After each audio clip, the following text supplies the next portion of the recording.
Oi, gente, tudo bem? Daniel por aqui. Hoje, sexta-feira, dia 15 do 3 de 2024. Sexta-feira, 15 do 3. Vim aqui bater um papo com vocês de um. Bom, vocês sabem como minha cabeça às vezes funciona, né? Eu misturo muita coisa, né? Misturo muita coisa na minha cabeça. Às vezes eu vejo uma notícia, eu acho legal, aí eu misturo com uma outra, sei lá, um livro que eu li, com uma coisa que eu já sabia, com uma coisa que eu fico sabendo de última hora, e às vezes algumas coisas elas provocam uma resposta. Então eu acho que é importante, inclusive, a gente seguir o nosso coração nessa coisa de procurar respostas, né? E às vezes as respostas estão junto com a gente. Acho que isso também é uma das maiores vantagens de você trabalhar com design. Eu coloquei como título polêmico, assim, uma coisa até pensando na Yasmin Brunet, se design é inútil, né? Design é inútil. Existe design, tem inclusive esse livro, tem uma taça na capa, esse design é inútil. E a gente passa por essa manipulação em vários momentos da nossa carreira. Então esse vídeo fica aqui se você está passando por esse momento na sua carreira de ser manipulado pelas empresas pela empresa que você está e como que isso te afeta. Então eu trouxe algumas coisas aqui. Primeiro eu quero dizer que assim, ontem eu tive a oportunidade de assistir um estudo que foi feito por uma empresa chamada Mind Miners, que é uma empresa de análise de mercado, análise de dados de mercado. Devia ter prestado mais atenção quando a Flávia apresentou isso no começo, mas estava distraído. Mas é uma empresa que trabalha ali com software que eles buscam informação com milhões de clientes e usuários e conseguem fazer pesquisas, disparar questionários e interpretar esses dados depois. Então, vocês estão ouvindo o Léo latindo, então faz parte da vida. E foi apresentado uma coisa chamada, eu vou já colocar ali, panorama inicial da relação entre empresas e clientes. E era numa perspectiva de experiência do cliente. Para quem já assistiu o primeiro vídeo do XNow, o vídeo número 1 do XNow, quando eu era jovem, colesterol baixo, mentira, meu colesterol está mais baixo hoje do que nunca, graças ao remédio. Para quem já assistiu meu primeiro vídeo, vai entender que eu tenho uma perspectiva a respeito de o que é trabalhar com X, o que é o X, que não é exatamente relacionado ao mundo digital, e sim as relações que as pessoas têm, também quando elas consomem algo, também quando elas compram, mas na minha perspectiva, quando a gente está falando de experiência do cliente no ponto de vista de UX, a gente está falando da relação direta do cliente com aquele canal de atendimento, a relação direta do cliente com aquele botão de compra, a relação direta com o cliente, se a porta é de empurrar ou de puxar. Então, estou falando com a relação direta, com a interação dele com aquilo. Enquanto a gente tem branding cuidando de outros tipos de expectativas e gestão de expectativa, e marketing gerando também dados relacionados a também comportamentos e predição de comportamento futuro. Dito isso, quando eu vejo um report ou um estudo a respeito de experiência do cliente, eu consigo traçar vários paralelos do que cliente e usuário têm em comum e o que cliente e usuário não têm em comum. Então, o primeiro pensamento para você que está aí você consegue fazer uma distinção clara na sua cabeça quando o usuário é cliente, quando o usuário não é cliente? Quando o cliente não é usuário e quando o cliente é usuário? Então, se você não consegue fazer isso com clareza, por falar no Léo que acabou de latir, tem um vídeo no meu canal, que tem o Léo na capa, o Léo é meu Schnauzer, que fala sobre essa distinção. Super resumo, quando eu compro uma peitoral e ponho no meu cachorro, ele é usuário da peitoral, eu sou cliente da Z-Dog, comprei a peitoral e pus no Léo. O Léo não é cliente da Z-Dog diretamente, ele é usuário do produto da Z-Dog, mas não cliente da Z-Dog, para ele não importa que aquilo é a Z-Dog. Eu não sou usuário de peitorais de cachorro, eu não tenho esse fetiche. Tem gente que tem, tudo bem. Então, mas quando eu pego a minha guia e conecto a guia na peitoral, eu passo a ser usuário da peitoral também e usuário da guia. Então, as relações entre pessoas serem consumidoras, clientes e usuárias é uma coisa dinâmica. É extremamente dinâmico. Então, não dá para dizer que é isso ou é aquilo. Eu esqueci de perguntar se vocês estão me ouvindo bem, inclusive, assim, fui mal educado. Pode ser que eu esteja falando à toa faz um tempão, mas estou vendo aqui que não. Então, tudo bom. Estão me ouvindo bem? Estão me ouvindo bem? Conta aí para mim. Lê, você está me ouvindo bem? Deve, tá me ouvindo bem. Então, quando a gente está falando dessa relação, né, do que é cliente, o que não é o cliente, se cliente é problema de quem trabalha com X ou não, isso vai variar de condição para condição. Então, de novo, é dinâmico. O que quer dizer ser dinâmico? Quer dizer não ser estático. Não tem uma resposta única, porque depende da característica do produto. Quando a gente fala de produtos que são B2B, a gente tem uma relação diferente, porque muitas vezes as compras dos produtos B2B são feitas por departamentos da empresa que não tem a mínima relação com quem vai usar. A gente fala também de produtos que a gente compra para bem de consumo, para o nosso próprio consumo, que tem muita relação entre eu comprei e eu vou usar. Então eu compro uma calça para mim, eu compro um aplicativo de aprender idiomas para mim, eu compro um jogo de videogame para mim. Às vezes eu compro um jogo de videogame para outra pessoa.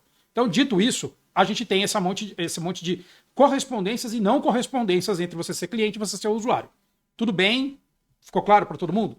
Então, o que eu vou apresentar hoje aqui foi uma coisa muito legal, provocada por duas coisas, tá? Por três coisas. Três coisas. Vamos falar das provocações. Uma das provocações, e eu vou jogar aqui na tela e aí a gente vê se vai dar para a gente ler direito. Deixa eu só dar um zoom. Eu hoje me deparei com um texto no LinkedIn, que foi o texto gatilho para eu estar aqui. Então, como assim gatilho? O que o texto gatilho, né? Então, esse texto me deu o gatilho de vir aqui, que é esse texto aqui, ó. Vai aparecer aqui embaixo. Se tudo correr bem, vou esperar só um segundo ele aparecer, para eu garantir que está aparecendo mais ou menos certo. Aí você me conta também. Provavelmente você não vai conseguir ler direito. Eu também não vou conseguir ler direito, então eu tenho óculos para isso.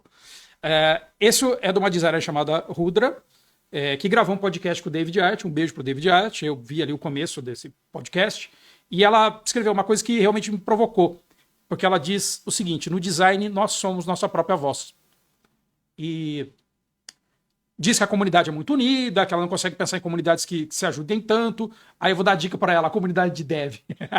Porque eles se ajudam muito. A comunidade de open source, que é uma comunidade que a gente devia aprender a humildade de quem trabalha com open source. Então ela é suspeita para falar, porque ela ama muito a comunidade, ela aprendeu com a comunidade. E o parênteses aqui, então, é o pedaço que para mim é o destaque. Nós somos a nossa própria voz, então a gente tem que ter isso em mente. Se a gente não discutir o que a gente quer, se a gente não se defender, se a gente não conversar sobre o que a gente pode fazer de melhor pra gente, quem que vai fazer, né? Então, isso me pegou assim, massacrantemente. Então, se isso não pegou em você massacrantemente, você não faz parte dessa comunidade de design. Você é um visitante. É um visitante e tá tudo bem você ser um visitante no design. Eu, como tô há 30 anos no design, eu não me considero um visitante, né? Então eu considero bastante permanente, né, no design. Tá bom. Eu tô, de novo, é uma coisa que é um gatilho para mim isso, porque se a gente não discute o que a gente quer, se a gente não se defende, se a gente não conversa sobre o que a gente quer de melhor, quem que vai fazer isso? Aí eu vou fazer uma pergunta honesta, eu quero que você que está assistindo reflita 10 segundos na pergunta que eu vou fazer. Você acha que uma pessoa que é gestor de tecnologia, CTO, dentro da empresa que você está, se preocupa com design? Vou agora fazer uma pergunta parecida. Você acha que uma pessoa na sua empresa que trabalha com gestão de produto se preocupa com design? Pausas dramáticas para que você pense a respeito disso. Você acha que essas pessoas se preocupam com design? Aí eu vou fazer agora uma outra provocação. Eu tenho um quadro atrás de mim, que não dá para ver aqui na câmera porque eu estou na frente, que diz que design não é para o designer, que design é sempre um trabalho para outra pessoa.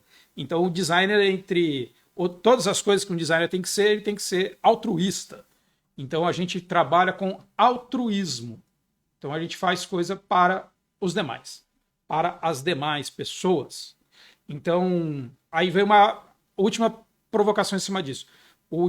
Você, como designer dentro da sua empresa, você pensa no design, né? Você acha que vale a pena o design? Então, beleza. Trouxe essa primeira provocação, que é o gatilho. Quando a gente estuda microinterações, as microinterações funcionam com gatilhos e depois feedbacks. Então, primeiro, o gatilho da Rudra falando isso, de que a gente tem que ser a nossa própria voz. E eu concordo em gênero, número e grau com ela, que a gente tem que ser a própria voz. Quando a gente não é a nossa própria voz, isso serve para a vida pessoal também, tá? Quando a gente não é a nossa própria voz, quando a gente se cala, diante dos acontecimentos externos, quando a gente não é a nossa própria voz, a gente pede uma coisa que é a nossa autonomia, a gente pede a possibilidade de argumentar, a gente pede pensamento estratégico, a gente pede organização de médio e longo prazo, a gente passa a ser o que você aí que é designer e pessoas também do marketing adotam esse termo, você passa a ser um pasteleiro, uma pasteleira, você só faz pastel. Eu adoro pastel, acho que gosto mais de pastel do que de coxinha, me julguem. Tá? Então quando a gente, de novo, se a gente não tem como ser a nossa voz, não vai ter voz. Deixa eu chacoalhar vocês. Não vai ter voz. Ninguém vai brigar por design dentro de uma empresa se não for a gente. E a gente está ali porque a gente é voz do consumidor. E é por isso que eu trouxe esse artigo aqui. Porque você está aí na sua empresa achando que só o time de design representa consumidores. Você está aí achando que é só o time de design que representa a voz de usuário. E isso é uma inverdade muito grande. As empresas tradicionais ou startups, elas trabalham com um conceito de melhoria de experiência do cliente já faz muito tempo. Um dos pilares desses mecanismos de controle e observação da melhoria da experiência dos clientes é uma coisa chamada Voice of Customer, que é o VOC. Então, a voz do cliente. Então, várias empresas vão dizer, eu trabalho com uma perspectiva de ter uma voz do cliente. Várias vão tatuar isso na pele, várias vão escrever isso numa parede. Nós somos centradas no usuário, nós somos centradas no cliente, porque eles falam mais a palavra cliente do que usuário. Eu vou voltar uma casa, porque vocês sabem que eu tenho essa mania de voltar casas. Falei lá no começo que existe uma relação dinâmica entre as pessoas serem usuárias ou clientes dentro de uma empresa e esse dinamismo depende do tipo de empresa. Então, quando alguém fala voz do cliente, talvez a pessoa também queira dizer voz do usuário, tá? Então, voz do cliente pode ou não ser um sinônimo de voz do usuário. Então, pode ou não ser. She's so creative está aqui. Oi. Então, quando a gente está falando... Cadê aquele negocinho de gel bonitinho? Então, quando a gente está falando dessa voz do cliente ou a voz do usuário, que podem ou não ter esse overlap, provavelmente tem um overlap, talvez não um overlap de 100 para 100, talvez não seja. Talvez tenha um diagrama de Venn, que tem um pedaço overlap e outros pedaços não. E aí, esse tamanho desse diagrama de Venn, para quem não lembra, o diagrama de Venn são aquelas... Vou pegar aqui. O diagrama de Venn são aquelas duas bolinhas que fazem assim. Então, área de overlap pequena, área de overlap grande, área de overlap pequena, área de overlap grande. Numa empresa que vende direto para os clientes, cliente e usuário é mais ou menos assim. Numa empresa B2B, talvez seja mais assim. Então esse meio aqui é o lugar comum entre o que é cliente e usuário. Então tá ali, não sei se ficou no foco, depois a gente descobre, mas serviu para ilustrar. Tá bom.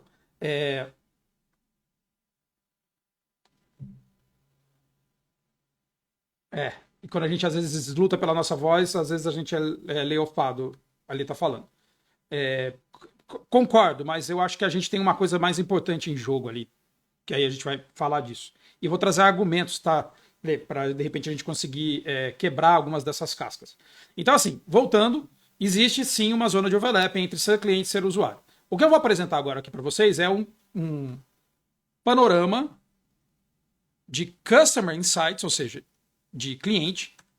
Ah, Daniel, não é. Você não está falando de. Deixa eu só pegar a mãozinha para não ficar clicando aqui. Você não está falando de usuário, está falando de cliente. Aí você não está prestando atenção no que eu estava falando até agora, né? Então, beleza. Ó. Aê, André. Estamos aqui, ao vivão. Então, assim, esse panorama. Panorama inicial da relação entre empresas e clientes foi um estudo encomendado, pelo que eu entendi, que foi realizado, disparado alguns questionários dessa empresa aqui, a MindMiners, para essas empresas aqui, Sense Data, que é dessa tal dessa Zenvia, que eu acho que tinha uma base de clientes ali, e essa CS Academy, que é provavelmente uma EdTech, uma escola, sei lá, de CS, Counter-Strike. Mentira, CS, que é suporte ao cliente. Então, beleza, o que é esse panorama? As funções interativas, tal, tem links, blá, blá, blá, como que foi feito, né, a metodologia. Então, um relatório, eu vi a apresentação desse relatório ontem ao vivo, inclusive parabenizando a Flávia, que apresentou isso, e foi lindo, assim, tudo. Ela apresentou e trouxe bastante riqueza de detalhe. Foi muito, muito, muito interessante. Eu não lembro se pode divulgar o vídeo que está no YouTube, depois eu descubro com ela e passo para você. Aí você me pede e eu descubro, tá? Então, beleza, ó, eles fizeram uma pesquisa com 259 respondentes no final do ano, mais ou menos nesse recorte do Brasil, tá? Então, empresas com grandes e pequenas, os dados são da plataforma de Customer Insights da MindMiners, que é uma plataforma customizada, com um nome que eu não lembro, um nome engraçado, Mansi, Menso, Jesus. Tá. E aí tá falando de cultura centrada no cliente. Tá bom. Daniel, cultura centrada no cliente não é a mesma coisa que o X. Isso, volta 2 casas, se você chegou agora, volta lá eu falando que pode ser que tenha uma zona de overlap. Então, contexto de cultura centrada no cliente. Cultura centrada no cliente não é coisa do Nubank, tá? Isso não é o Nubank que inventou... Não, tá? Então, quando a Pampers faz uma fralda, que ela serve para o bebê conseguir fazer 3 xixis durante a noite, isso é centrado no cliente. Quando a Bosch vai lá e faz um sistema de injeção eletrônica, que você não precisa trocar a peça e pode ser compatível com tantos carros, isso é centrado no cliente. Quando uma empresa qualquer, como por exemplo o iFood, faz alguma coisa que é centrado no a pessoa vai conseguir pedir isso, é centrado no cliente. Mas não é uma exclusividade dos iFoods, dos Nubanks, dos Itaús e de coisa assim. As empresas tradicionais grandes têm cultura de serem centralizadas no cliente faz muitos anos e é assim que a banda toca faz muito tempo. Então, se você está numa startup que acha que ser centrado no cliente não serve para nada, vou dar uma dica. Procura trabalhar para uma multinacional e você vai ver o que é ser centrado no cliente. Porque a sua startup ela não é necessariamente centrada no cliente. Ela é centrada em pegar o próximo investimento para que os donos da startup fiquem ricos e você pobre e desempregado. Então é para isso que muitas startups se organizam. Tá? Então elas se organizam porque é uma transição, né, de pegar dinheiro de um lugar e levar para o outro, e esse outro lugar é o bolso das pessoas. Então nem toda startup está centrada no cliente. Tá? Mas as multinacionais, para se sustentar, elas provavelmente são centradas no cliente, a não ser que a gente esteja falando, lógico, de empresas que vendem parte de coisas que são commodities, que vende aço, que vende outras coisas, e que ali talvez ela possa se dar o luxo de ser um pouco menos centrada no cliente. Eu já tive a oportunidade de palestrar e dar treinamentos para empresas mega tradicionais, onde os contratos são contratos com rigidez de 30 anos e que tinham muita dificuldade de entender o que é ser centrado no cliente. Então, assim, enfim, centrado no cliente é e não é equivalente ao X, mas vamos falar um pouquinho aqui. É lógico que eu não vou passar esse relatório inteiro, porque eu quero destacar um pedaço aqui para você. Então, aqui está dizendo o que é metade das pessoas abandonariam uma marca após uma experiência ruim. Nós vamos desmantelar o time de design. Aí você pega essa frase. Metade dos clientes abandonaria uma marca após uma experiência ruim. Eu vou falar de novo. Assim, você pega o áudio e manda pro seu chefe. Aqui, ó. Pega o áudio. Eu vou falar até perto do microfone. 49% dos clientes abandonariam uma marca após uma experiência ruim. Metade dos clientes da sua empresa abandonariam a sua empresa se você tivesse uma experiência ruim.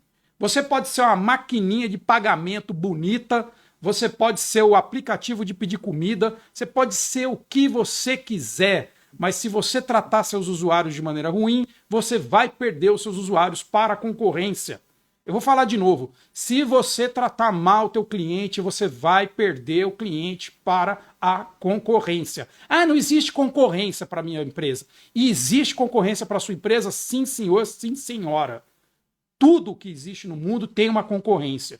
A concorrência pode não ser nítida, o benchmark que você está fazendo pode ser mal feito, mas tudo tem uma concorrência. Tá? Muito pouca coisa no mundo só tem um jeito de fazer. Mesmo a sua companhia de luz, daqui a pouco vai ter concorrente, porque está abrindo Open Energy no Brasil até daqui a 2 anos. Então, até as coisas que você não tem direito de escolha, você vai ter direito de escolha. Tá? Então, foca nisso. Metade dos seus clientes vai abandonar a sua marca por experiência ruim. Beleza.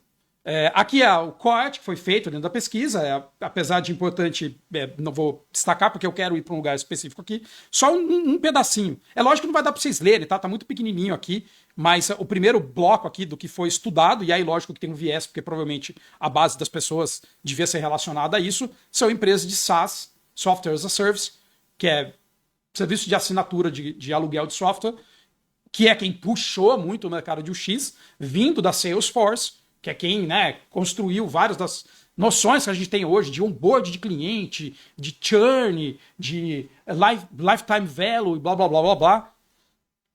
Vamos lá, vou pular aqui, tá? Quem respondeu, como que era, quais são os rituais relacionados a Customer Centricity na empresa, como que são os contatos com os clientes, são reuniões. Vou pular esse pedaço.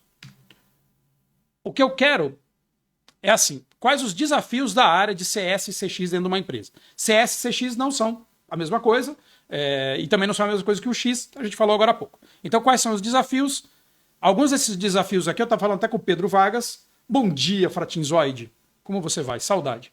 Alguns desses dados aqui são muito relacionados ao nosso trabalho, às vezes é um ticket que é aberto para a gente. Por exemplo, aumentar o engajamento dos clientes. Então, isso é um desafio da área. Então, o maior desafio da área é aumentar o engajamento dos clientes. Como você aumenta o engajamento do cliente? Você aumenta o engajamento do cliente com o seu time de design, porque o seu time de design lê o livro Hooked, e ele vai lá ficar fazendo rolagem infinita e mandando mensagens push, e usando vieses de escassez e urgência. Que seja. Aumentar o engajamento tem a ver também com o produto. Aí, um parênteses, aumentar o engajamento também tem a ver com a área de sucesso do cliente, com a área de CS. Então, a área de CS, que também manda, falando, olá, você viu que chegou uma novidade dentro do nosso software, via e-mail, também é um jeito de aumentar o engajamento. Então, o engajamento é dado pelo próprio produto e pelas ações de comunicação da empresa para que as pessoas se engajem mais, tá? Então, essas coisas acontecem ali. Aí, esse é o que eu mais quero mostrar, tá? Nem vou mostrar muito mais slide, mas eu quero parar aqui. Eu vou dar até zoom aqui. Todos lá pensarão, não somente... É isso. O Pedro tá falando uma coisa, que tipo, na Apple, todos estão pensando em UX design, não somente os designers. Exato, é uma coisa bem Tim Brown, né? Quando ele escreve o Change by Design, que foi traduzido aqui como Design Thinking, o livro... que é o design é muito poderoso para ficar apenas na mão dos designers. Então, olha esse corte aqui. Na perspectiva do cliente, então, perguntando para os clientes, né, na perspectiva do cliente, quais são os desafios de experiência na perspectiva do cliente. Se você chegou agora, é agora que você tem que prestar atenção, tá? Então, você não vai embora agora, você segura teu almoço aí um pouquinho. Não, tá cedo para o almoço. Bebe uma água, vou beber. E lembrando que eu assisti a apresentação ontem ao vivo desse estudo, que foi a maravilhosa da Flávia que apresentou, e foi incrível, e o pessoal estava ali discutindo em cima disso, pessoas que trabalham na área discutindo sobre isso. Então vamos falar assim, ó. Primeiro ponto que é ruim, na perspectiva, né, um desafio do cliente, o primeiro ponto é o valor é elevado com relação à concorrência. Então, aquele seu produto é mais caro do que a concorrência. Olha, pricing, fazer sistema de precificação e demonstração de valor também são trabalho de design, tá? É lógico que é um trabalho também de branding, também um trabalho de marketing, mas o design, quando a gente brinca, qual é o valor do design? O valor do design é que esse copo que eu ganhei de brinde e um copo Stanley, que serve para a mesma coisa, você pagou R$ 250. Então isso é o valor do design. Porque o design também quer dizer engenharia, o design também quer dizer matéria-prima, o design, industrial design, design industrial, quer dizer aquele copo segura a temperatura, isso também é design. Então o design de, olha, eu fiz um logo que tem um leãozinho, ou eu fiz um material que remete ao militarismo e ao heterotopismo, é um trabalho de design. Você pode não gostar, mas é um trabalho de design. Então, o valor elevado com relação à concorrência, eu também consigo fazer um recorte, mas aí eu tenho tendência a recortar tudo para o design, mas eu também consigo fazer um recorte de que isso também é design. Então, o valor elevado em relação à concorrência é a maior marcação ali com mais ou menos 1/3. Mas repara que apesar dessa marcação de quase 1/3 das pessoas reclamarem disso, o segundo, que é alta complexidade para utilizar o produto.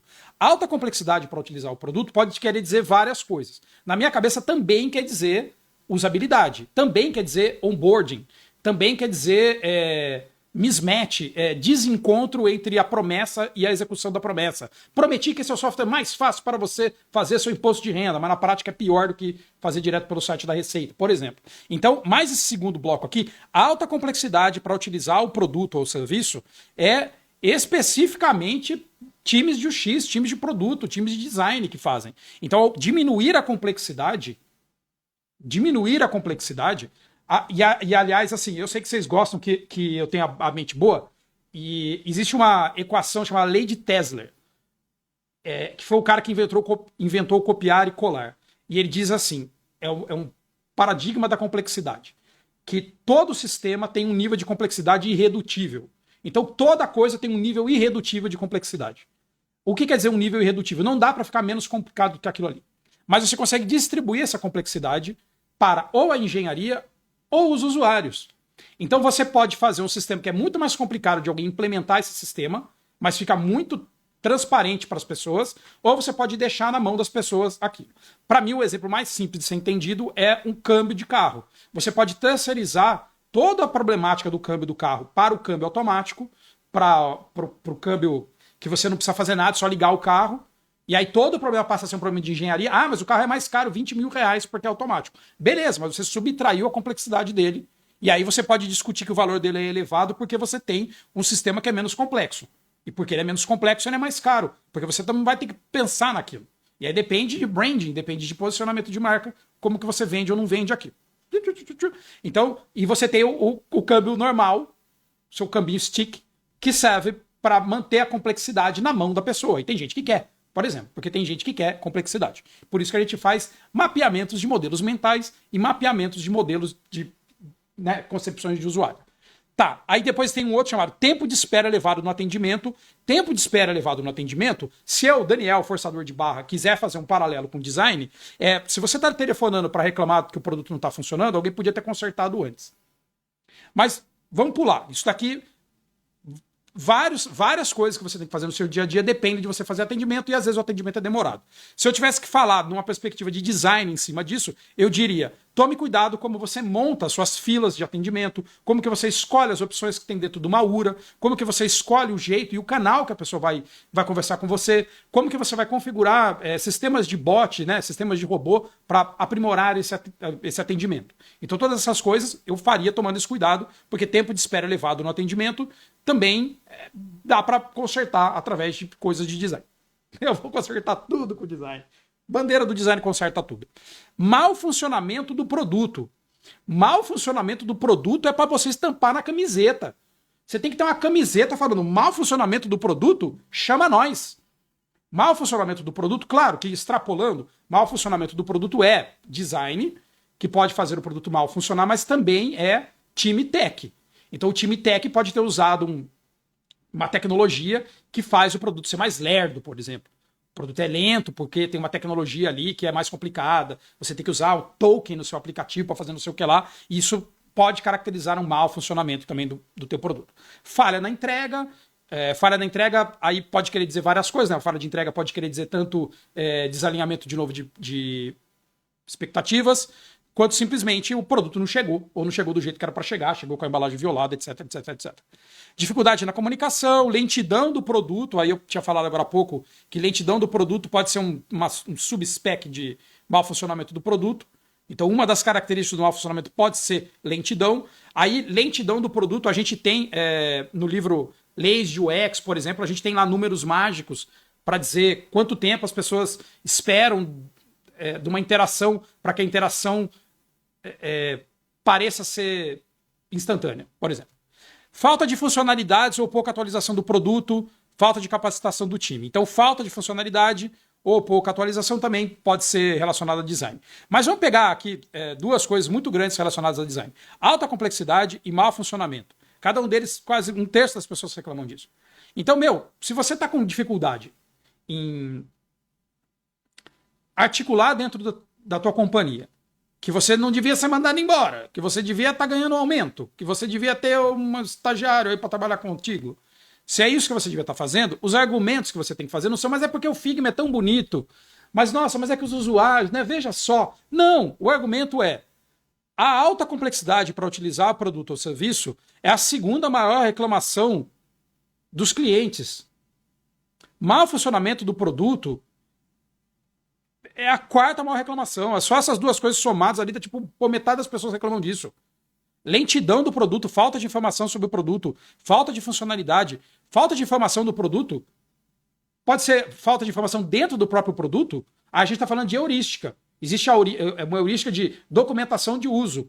Também a gente está falando de curva de aprendizado do sistema. Será que o meu sistema consegue conduzir as pessoas numa curva de aprendizado rápida para tirar as pessoas do modo iniciante para o modo intermediário para sempre? About Face, Alan Cooper.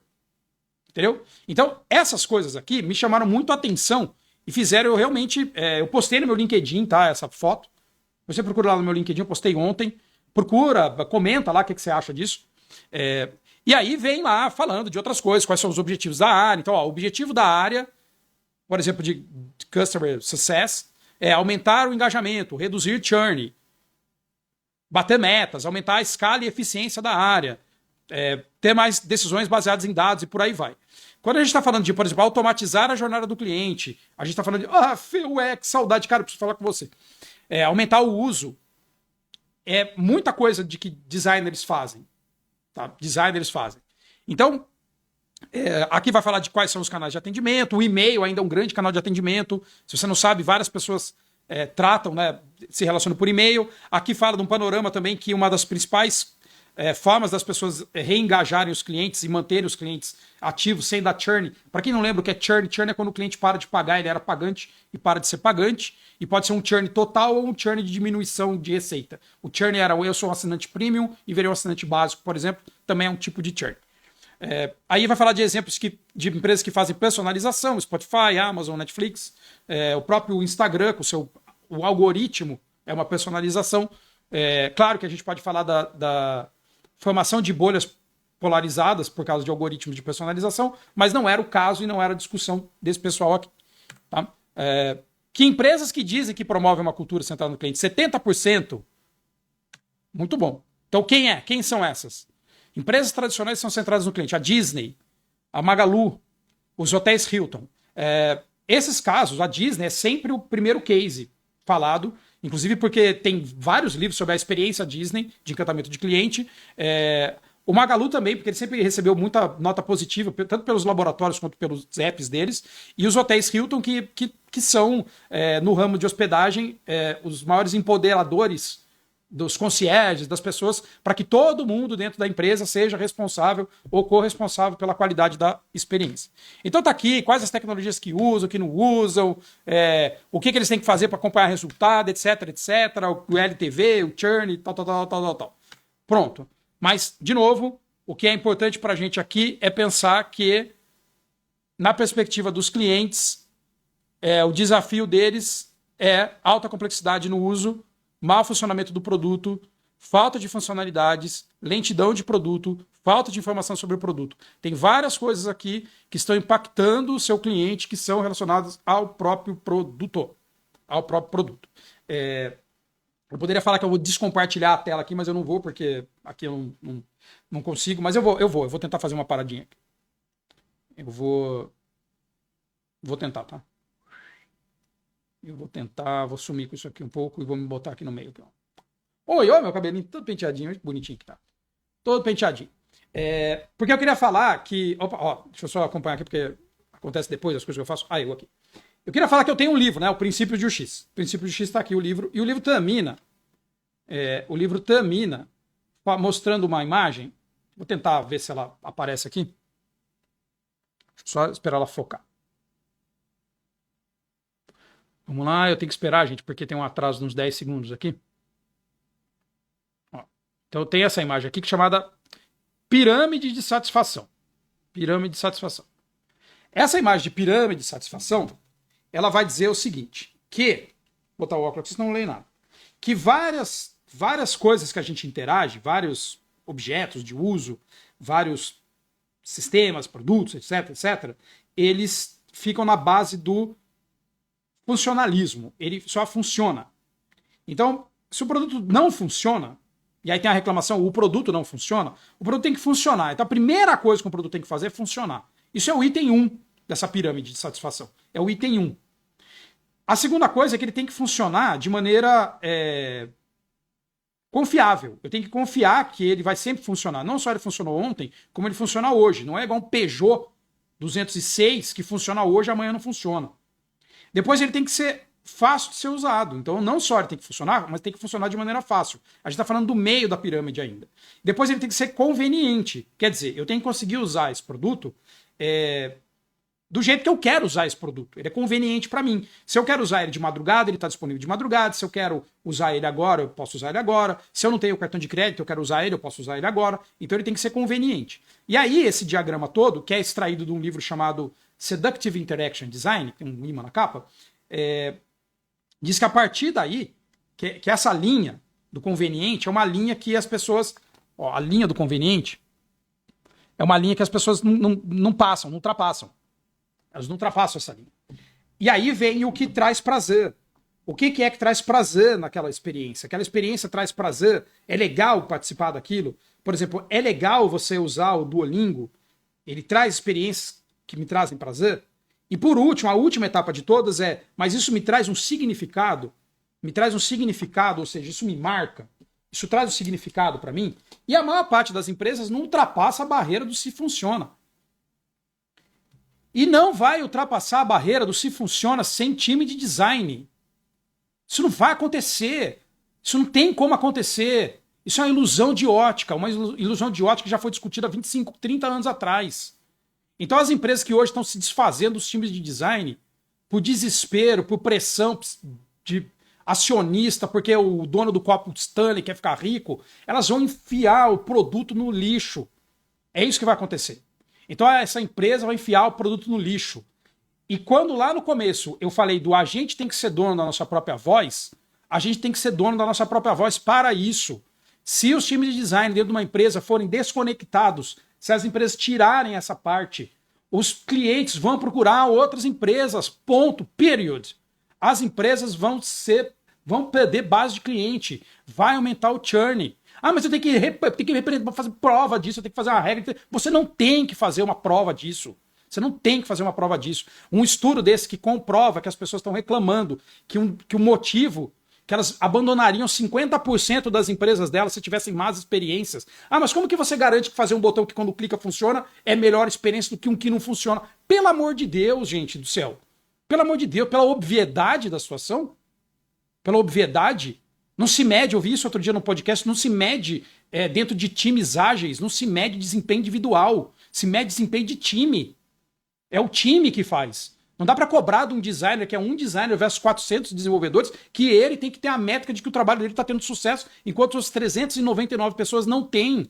Isso é gaslighting, isso é manipulação, isso é fazer a pessoa achar que ela é louca, isso é fazedor de burnout, isso é fazedor de destruição de moral. É um trabalho para destruir a moral. E vou falar de novo uma coisa que eu já falei uma outra vez. A mesma pessoa que está querendo destruir a sua moral, destruir a moral que o design não serve para nada, é o mesmo cretino que está pagando R$350 num copo.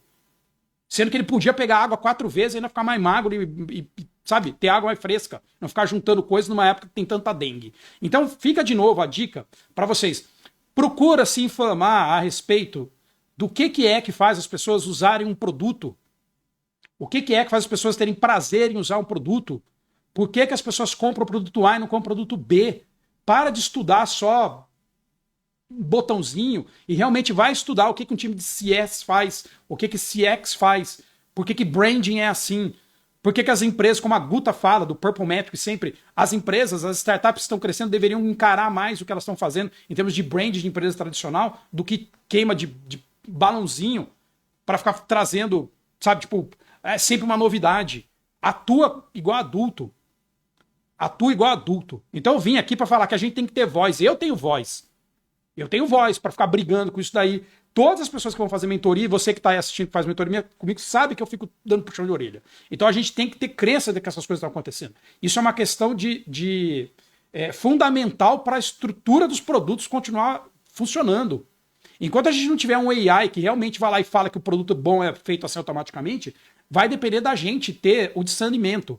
E de novo, só uma tecnicidade em cima disso. Quando a gente está falando de modelos, de você criar um produto, e o Donald Norman vai falar isso, e o Alan Cooper vai falar isso, a gente tem uma coisa chamada modelo mental, eu falei agora há pouco. Quando a gente está traçando modelos mentais, a gente traça como é o modelo de funcionamento de uma pessoa que quer contratar um crédito dentro da sua operadora de celular. Eu quero contratar um novo crédito. Como ela acha que isso acontece? Ela acha que acontece assim. A, B, C. Como o seu time de desenvolvimento acha que acontece? Ah, acho que acontece D, E, F. Se você fizer uma coisa orientada ao time de desenvolvimento, você vai ter churn, você vai ter gente abandonando seu produto, você vai ter gente largando isso para lá. Não dá para você deixar uma decisão de como as pessoas interagem com uma coisa que está numa tela, usando o modelo mental do próprio usuário, que é 99% diferente de uma pessoa desenvolvedora, na mão de uma pessoa desenvolvedora. Você não pode fazer isso. Não tenho nada contra pessoa desenvolvedora, eu sou desenvolvedor também. Sabe, tá tudo bem. Mas eu não posso deixar isso nessa perspectiva. É para isso que a gente estuda, para isso que a gente cria conceitos, para isso que a gente fala assim, olha, o câmbio é assim, as pastas do Windows são assado. Então a gente tem que voltar de novo a acreditar que o nosso trabalho tem isso, e você tem que ser voz. Se você não for voz, como é que você vai fazer? Então eu vou te dar uma dica de como ser voz. Pega um estudo igual esse daqui e manda. Manda informação como quem não quer nada dentro da tua empresa amanhã. Amanhã não, amanhã é sábado, amanhã é dia de descansar. Mas pega na segunda-feira. Na segunda-feira você pega isso e manda, sabe? E manda. Manda pra pessoa falando assim, ó, isso é assim, assim, assim. Café Abigail, bora. Bora. Então, manda isso pra pessoa. Porque se você não consegue ver a esperança dentro da própria área de design, saiba que não é a sua área de design que está pensando na experiência dos outros. Então, as áreas de CX, que o próprio Rodrigo está aqui, lembra que em algumas empresas há uma convergência da área de design para dentro da área de CX. Então, pensa nisso. Pensa nisso. Essas empresas que estão desmantelando seus times de design, isso é para você que é dessa empresa. Você vai enfiar a sua base de usuário, né, no ralo para ser simpático. Para ser simpático. Então toma cuidado com isso. Leia o estudo, me manda uma mensagem depois que eu mando ali um link para você se cadastrar para receber o estudo. Descubro se vai ser público ou não, poder assistir isso online no YouTube. Mas é isso. Lembra, a gente tem que realmente ser a nossa própria voz em cima disso daí. A gente não pode ficar quieto, porque o que está em jogo não é só a minha carreira, a sua carreira. Eu sei que a gente tem que ser egoísta, mas o que está em jogo também é a carreira de todos os seus colegas, todos os seus colegas, você mandando embora quando o produto for uma porcaria. Todos. Menos o cretino do seu chefe. Esse daí vai pegar o dinheiro dele, vai montar um outro time, vai pegar e viajar com a pousada de R$ 1.700 a diária. Às suas custas. Tá bom? É isso. Um beijo, vai ficar gravado isso daqui sim, gente, que é sempre assim. Não vou nem ler coisa aqui, vou dar uma visão, uma batida de olho aqui. Mas é isso, encerrando o vídeo e tchau. Sextou! Uhul!